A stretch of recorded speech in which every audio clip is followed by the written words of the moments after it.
In the headlines, parents of abducted Katsina children appeal for rescue of captives unhurt. Ohanaeze describes forfeiture order of Ekweremadu's asset as selective judgment. PDP presidential candidate wants Obasanjo's image on new Naira notes. Away from Nigeria, the Republic of Congo president pleads for youth support amid worsening M23 rebel violence. Hello and welcome to Trust News Update. I am Ayuba Ila. Thank you for joining.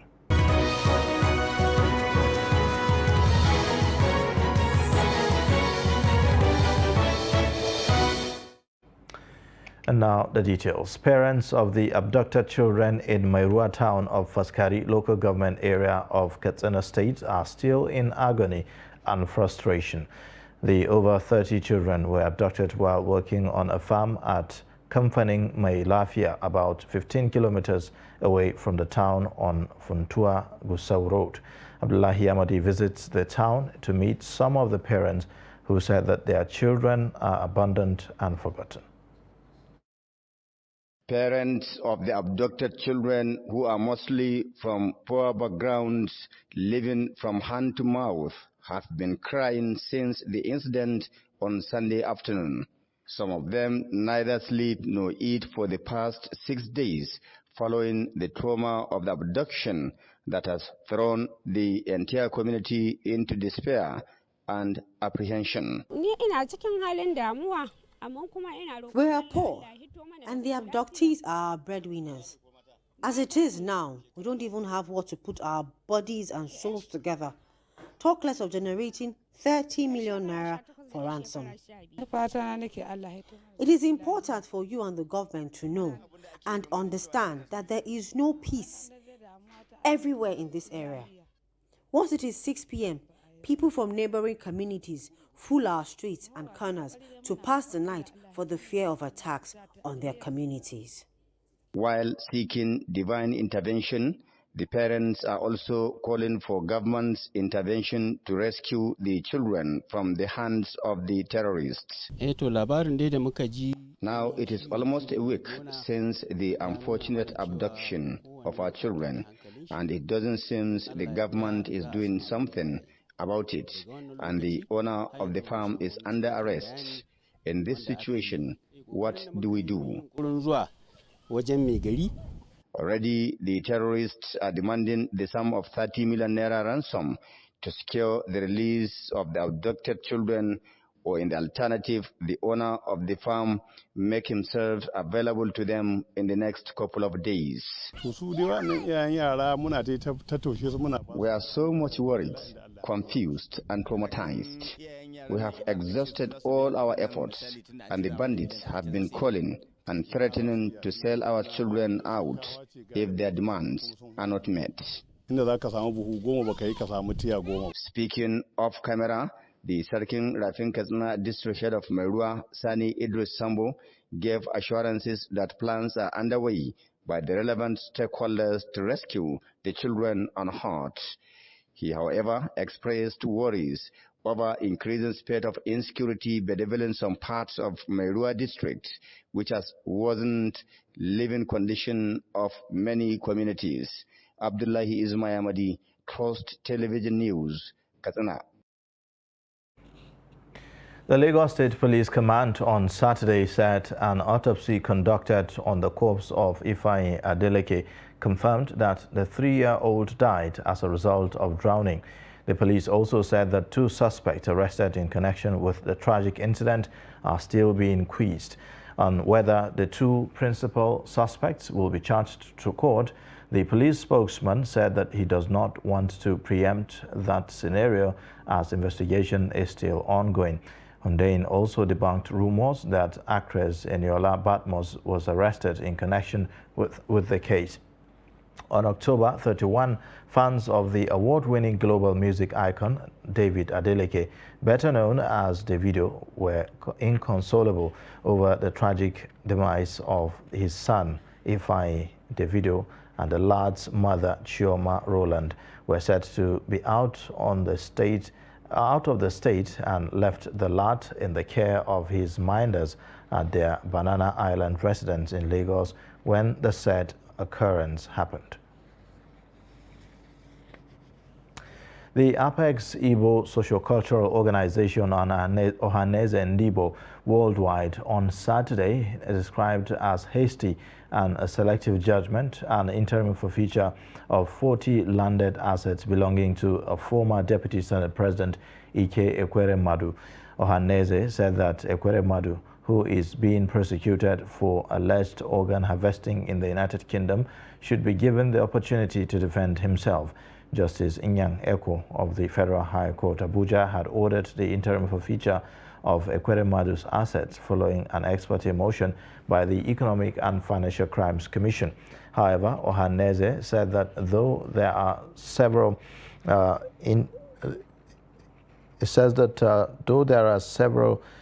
indications about the case, the case will still proceed. Now, the presidential candidate of the People's Democratic Party, Atiku Abubakar, says one of the 3 Naira notes about to be redesigned should have the image of former President Olusegun Obasanjo.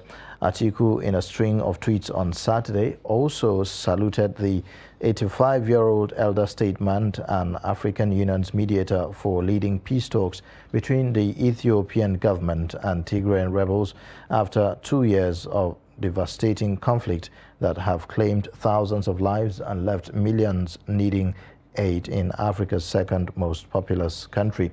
Prime Minister Abiy Ahmed's government and Tigray People's Liberation Front had, in a statement this week, agreed to permanently silence the guns and end the 2 years of conflict in northern Ethiopia. The conflict erupted on November 4th, 2020, when Nobel Peace Laureate Abiy sent troops into Tigray after accusing the TPLF, the regional ruling party, of attacking the federal army camps. Atiku on Saturday celebrated the extraordinary prowess of Obasanjo in bringing peace to Ethiopia. Ahead of the 2023 general elections, one of the prominent elders in People's Democratic Party in Sokoto State, Sahabi Bojo Bodinga, had defected to the All Progressives Congress. Bojo Bodinga, a PDP stalwart from Sokoto South Senatorial District, was received by the APC leader in the state, Aliyu Wamako, at his residence on Friday in Sokoto. This is contained in a statement issued to journalists in Sokoto on Saturday by Bashar Abubakar, the special advisor, new media to Wamako. He quoted the state APC chairman, Isa Sadiq, at Chida, while speaking on behalf of the party, as assuring the new member and his supporters of equal treatment with all other members. On his part, Bojo Bodinga said that he and his teeming PDP supporters across the state had left the party for APC for good. A federal high court sitting in Umuahia, the Abia state capital, on Friday dismissed a suit seeking to nullify the People's Democratic Party primaries in Abia state. 7 plaintiffs had sued the Independent National Electoral Commission, INEC, and the PDP, and also the party's national chairman, Iyorchia Ayu, as the first, second, and third defendants, respectively. The plaintiffs had, among other prayers, asked the court to sack all the Abia PDP candidates for the 2023 general elections because the 3-man delegates election which produced them never held. Delivering judgment on the matter, the presiding judge, Justice Evelyn Anyadike, held that the conduct of the party delegate Congress was entirely an internal affairs of a political party and not justiciable in law. The court held that no law gives delegates right of action in court to challenge the conduct of delegate Congress. According to Justice Anyadike, the suit can only be justiciable in the court if it were brought by an aspirant who participated in a primary election. The court subsequently dismissed the suit after resolving it in favor of the defendants, declaring that the plaintiffs lacked locus to sue. 2023 governorship election in Bauchi State is seen as a political contest between incumbent governor and PDP candidate, former FCT Minister Bala Mohammed, and former Chief of Air Staff Abubakar Sadiq, the APC candidate. But emergence of New Nigeria People's Party, NNPP, and the Labour Party has changed the equation. Adamu Imam reports that the two major parties are still holding marathon meetings to maintain their dominance in the state. The report. In 2019, Bala Mohammed defeated incumbent APC Governor Muhammad Abubakar, making Bauchi State politically sophisticated. Political pundits in the state said competence and merit could be deciding factors of who wins the minds of the electorate in the state in 2023. Since President Buhari came and campaigned on the grounds of competence and not party, we all tilted and voted for him. It is the same thing we did in 2019, where Bala emerged as governor, Yakubu Abdullahi as a rep member, down to the State House of Assembly. Irrespective of their parties, this shows you that in 2023, history will repeat itself in Bauchi. But this time around, what I observe is that because sincerely, people are talking about this present government now, that the man is very, very good, that he do especially all this infrastructure of road and all other things. Labour Party is merging as political movement to reckon with. Officials of the party says election is not about rhetoric and change is constant in politics. The obvious, the evidence is just everywhere. Not even a surprise. In Bauchi, we are going to pull what is called tsunami. There's going to be a tsunami in Bauchi State in terms of Labour Party. PDP and APC in the state are also holding series of meetings with various stakeholders on winning strategy ahead of 2023 elections. Political analyst Abubakar Bili says the two major parties, though, face stiff competition from others, but have what it takes to win the elections. So Bauchi politics is dynamic, yes, I agree. Bauchi politics is matured, yes, I agree. And the people have their own way of sorting the shafts. I believe this time around too, they know what they want and they will surely go for what they want. Dynamics of the state politics can be traced to Bauchi discussion cycle in 1950s during the era of National Council of the Nigeria and the Cameroon, NCNC, and Northern Elements Progressive Union, NEPU, led by Malam Saad Zungur and Malam Aminu Kano. Adam Imam, Trust TV News, Bauchi. You're watching the news update on Trust Television. Coming up shortly, we'll take a look at why T-Sports attracts many. Details of this and more after the break.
Trust TV, documenting the Nigerian story.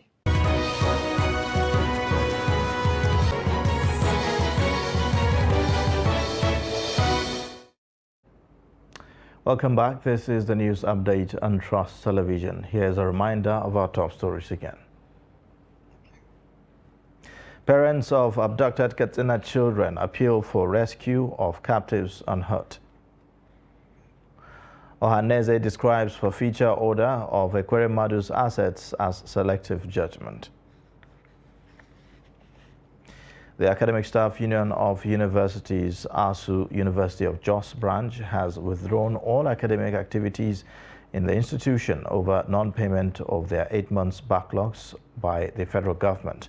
The union took the decision in its congress held in Jos on Friday, directing all lecturers to remain at home until their backlog of salaries were paid. The withdrawal of the academic activities in the institution is coming barely 2 weeks after ASU NEC called off the 8-month strike embarked as a result of the federal government's refusal to implement the 2009 agreement with the union. In a statement, the branch chairman of the union, Lazarus Mayugoro, said that the students who have already resumed will have to wait indefinitely until their withheld salaries were paid. While calling on lecturers to remain at home, the union alleged that the Minister of Labour and Employment gave directives to Accountant General of the Federation to stop the payment of the withheld salaries of the members of the union of the institution. Members of the National Executive Council of the Academic Staff Union of Universities will on Monday hold a crucial meeting to decide on whether to begin a fresh strike or not. The decision to convene the emergency NEC meeting, which is to be held at its National Secretariat on University of Abuja campus, is coming on the heels of October salary cut received by members of the union. The NEC member who craved anonymity told our correspondent that members of the union across all the branches are disappointed about the action of the Minister of Labour and Employment, Chris Ngige. The official said that their members had it on good authority that it was the minister that wrote to the necessary quarters, directing them what to do, what to pay regarding October salary. Tea drinking habit in northern Nigeria is part of everyday life. Tea selling is common and people patronize shayi spots for breakfast and dinner. But now tea sellers are selling different kinds of tea with mixture of ingredients that boost health or provide energy to drinkers. In this report, Bello Musa examines the variety of tea and the reason why tea culture is evolving in Kaduna. Northern Nigeria, people patronize shayi spots mostly in the morning and evening. Tea spots are located in residential areas, parks, gardens, and other locations. In Kaduna, tea selling business is lucrative, with sellers offering different tea to satisfy their customers. However, now different ingredients or mixture are found in the tea, which many believed enhances their body system. Some tea sellers in Kaduna say they use different natural herbs to prepare the tea. Tea gives pleasure. We include lime and other ingredients in the tea. Those with cold also do come here to take tea. When you take tea, it prevents you from catching cold because we use ingredients like clove, ginger, and mixture in the tea.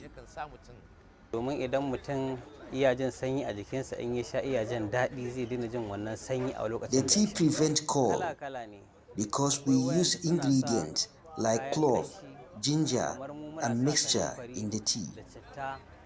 It also enhances man's system. It also enhances man's system. As the tea selling becomes more lucrative business in the north, so also the drinking of tea attracts more followership.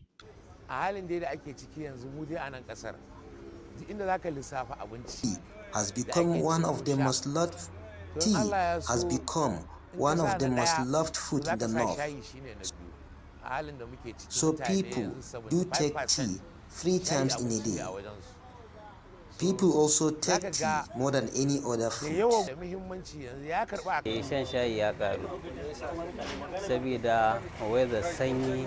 Drinking tea has increased, especially as the cold season is setting in. The sport makes tea drinkers to socialize with one another. According to these customers, the tea not only satisfies them but enhances their system. I am a bricklayer. If I take tea in the morning, it will take me to 3 to 4 p.m. without taking any food.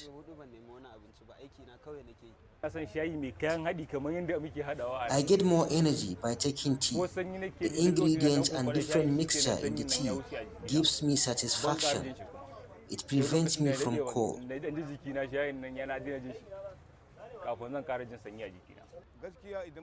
If you take tea, especially in the morning, you will not catch cold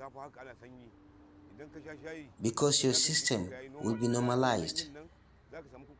Now, most people prefer tea that either enhance their body system or provide them with energy, but the question is whether there is health implications attached to excessive tea drinking. Bello Musa, Trust TV News, Kaduna. The government of Rivers State has expressed commitment to leverage its partnership with the Nigerian Army on the recruitment of indigents into the military. The secretary to the state government, Tami Danagogo, disclosed this while receiving the Nigerian Army Director of Manpower Planning, Army Headquarters, Major General J.M. Jallow, in his office in Port Harcourt. The report. The secretary to the state government, Tami Danagogo, who appreciated the sacrifices and determination of soldiers in the sustenance of Nigeria, called for support and cooperation in the recruitment exercise, especially in marginalized states such as Rivers. He reassured the Army that Rivers State government would continue to support the military to enlighten able-bodied youths who are mentally and physically fit to be enlisted into the Army. I want to thank you and assure you on our part immediately now for this ongoing exercise. We will start enlightenment and reach all the local governments and ensure that they know what to do so that they apply properly and we get our chances. Earlier, the Army Director of Manpower Planning, Army Headquarters, Major General J.M. Jallow, called for the support of the state government and people in sensitizing the public regarding the ongoing 84 regular recruitment intake that will end on 2nd December 2022. He said the Enlightenment campaign tour became necessary to keep Nigerians abreast of the Army's approach to the recruitment exercise. In order for us to bridge the gap in this recruitment exercise, directed that we should go around some of these states where we notice low turnout of their citizens into the Nigerian Army. Major General Jallow also highlighted some of the needs for Rivers, Indigene, and other states who had low turnout in the ongoing recruitment exercise and encouraged intending recruits to fill out forms appropriately to avoid rejection. It's with time, when these recruits go for training and they pass out from depot, the career progression starts from there. And just like the civil service. Major General Jallow noted that the recruitment is free of all charges, adding that no one is expected to pay any amount for the training after the recruitment. The United Nations has described this year's flood disaster in Bayelsa State as a crisis of major proportion that deserves global attention. The UN resident and humanitarian coordinator in Nigeria and representative of the Secretary General, Matthias Schimel, stated this on Saturday when he led a delegation comprising officials of the global body, the World Health Organization, and the Federal Ministry of Water Resources on a courtesy visit to the governor, Doye Diri, in Government House, Yenagoa, on Saturday. Schimel likened the Bayelsa flood situation to the Pakistani floods that attracted global attention. The UN coordinator, who had on Friday accompanied Governor Diri on his tour to some flood-impacted communities in southern Ijaw local government area, said his visit was a response to the letter from the governor and called for attention to address the devastating effect of the flooding, while noting that what he witnessed required both material and moral support. He also stated that the UN will advocate and mobilize resources for the recovery phase to enable victims return to their normal lives. Away from Nigeria, 3 people have been killed in scuffles over food aid at a displaced persons camp in Eastern Democratic Republic of Congo.